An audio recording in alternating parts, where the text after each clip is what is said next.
fit lots of people here. But it's good to see what's back on so I hope I'm audible. What you've received now is really a presentation of the opportunities that are there for us. So maybe let me start because I think everybody is shocked with why we're dressed like we're from the gym.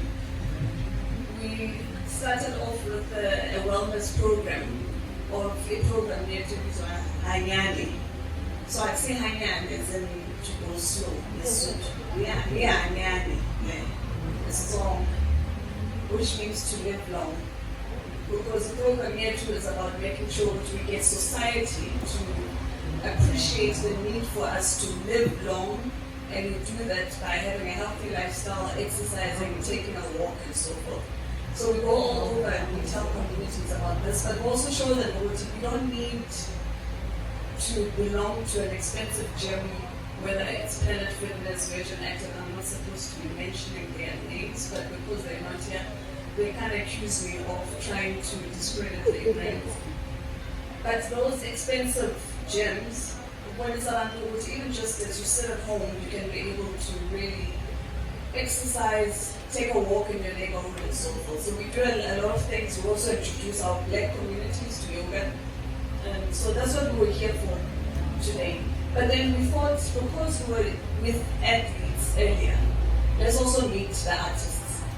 And that's what this session is about. So Titus has been able to give you just the programs that we're doing with artists. But I want to give you at least an appreciation of the vision of where we want this department to go. Because of the COVID, our artists have gone through a terrible period. The past 2 years have been difficult, and I think nothing else. Anybody who's an artist knows how the pandemic has affected your work. If you're a DJ, there's no gigs that you can go to. If you're a performing artist, there's no stages, there's no places where you could go and perform, and so forth and so forth. It's really a difficulty. But what the pandemic has also shown us is that there's new opportunities for individuals, and there's really forced artists and sports and athletes to make sure that they start thinking out of the box.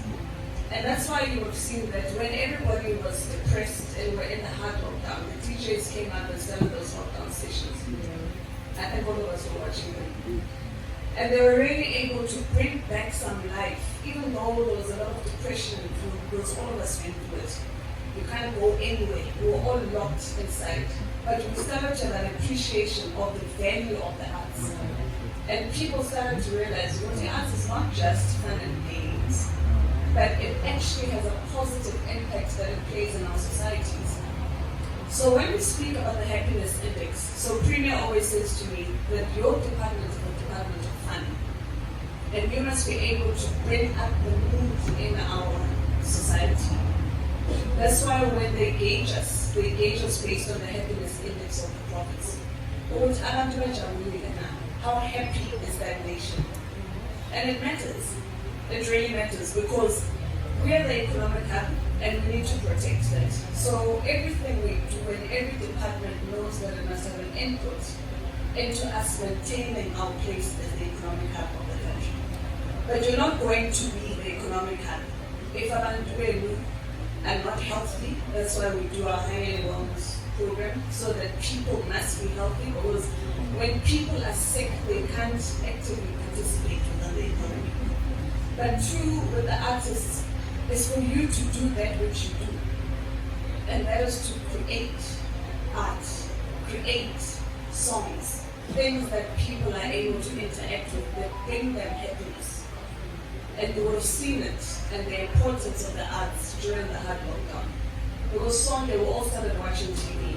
Those of us who would not be watching TV or who only engaged with Netflix or Showmax or whatever, everybody was sitting watching their soapies. I was speaking to a producer where it's a group called Excellent, and they did Ikomona. And they were saying that Ikomona actually became very popular because of the lockdown. If you remember that it started during the time. So a lot of people were staying at home watching what artists create. So this is how important the arts are.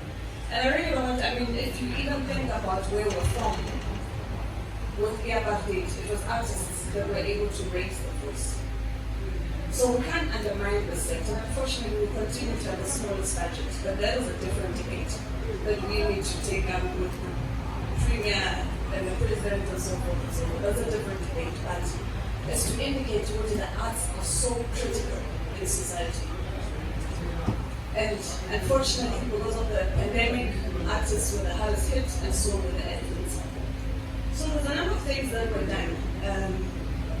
And I know Minister Nancy Tedro was congratulating our province, but we were the province that was able to give the most relief to artists. We account for 44% of the count for relief that we gave to artists. So it might be something that we think, yes, it's good and so forth. But we understand that there are too many artists in the province. Not everybody could be covered. So even though we wish we could have covered more people, we could not cover everybody. But we account for that 44%. Which is good, but we want to do more. But we're on level 1 now. So we can turn the page from where we were. So we're level 1 right? And the work that we're focusing on, which was spoken to earlier, is issues around market access. Because we appreciate what a lot of artists come to this province, whether you're coming from KZN, North, West, Free State, and so forth and so forth. Everybody gravitates to this province because they know that this province is able to take you from your organic talent that you have and really lift you to the next stage. Why? Because of the access that is there. Your SABC headquarters are here, 90% of big businesses here, and their headquarters are situated here and so forth. So it makes things and opportunities that are there a lot greater for artists. So we have this prime position, and that's why we call ourselves the home of champions, because this province is able to take a person from being just their natural state and the organic talent that they have and take them to the next stage. So we have an appreciation of that. And that is why we said we must focus on market access, because we don't treat arts and sports merely as activities, but we want to focus on the business of sports and arts. Remember, I indicated what all of us appreciate what we're in the economic hub, so everything we do is about economics. So we want to take you to your next stage. And a lot of the work that we do, we had a strat plan about a month ago. And I was saying to the team, we actually do a lot of things that are developmental in nature. So a lot of our programs, if we were to look at them, about 70 to 80% focuses on your upcoming artists. So a lot of the programs are talking about our DJs program and so forth, the market access and so forth. But all your big artists are in Gauteng, and I was saying to them, we need to also speak to the guys that are big. Because a lot of them are, yes, are self-established, but they still need government to take them to the next level, and we've started to do that work.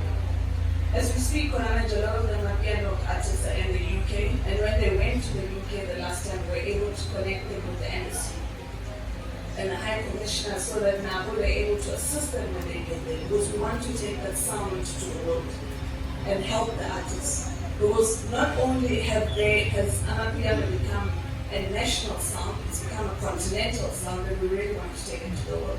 So we work with them to make sure we take it and we make sure that they are able to take it to the world. So those relations that government is able to have with our embassies are critical. But what does that mean for those that are still up and coming? It's about creating platforms even for yourselves. Part of the projects that we would have spoken to was the name. There's over 100 programs that we're doing that are just focused on artists. It's also about those that do art crafts, who are fine artists and so forth. A lot of them